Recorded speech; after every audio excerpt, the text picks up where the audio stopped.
Lessen the pressure at the bottom, and that pushes the liquid up. And then once, of course, you have more liquid over the fulcrum than you have at the bottom, then the thing will tip. It's coming up.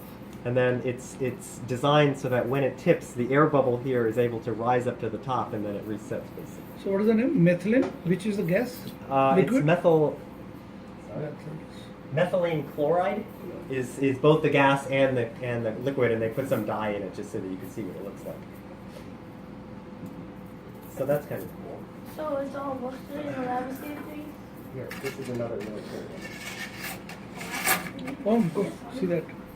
So maybe a second. Yeah, put it all the way down. There you go. 2 seconds. You can watch it as it's falling.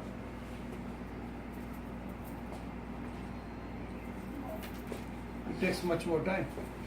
It takes more time because this is a magnet, and there's a rule in physics loop that produces a magnetic field. That's how Dippi solenoids Bird. work in your car, for example. Dippi Bird in Urbana In champagne. just such a way as to try and What is that? Can I watch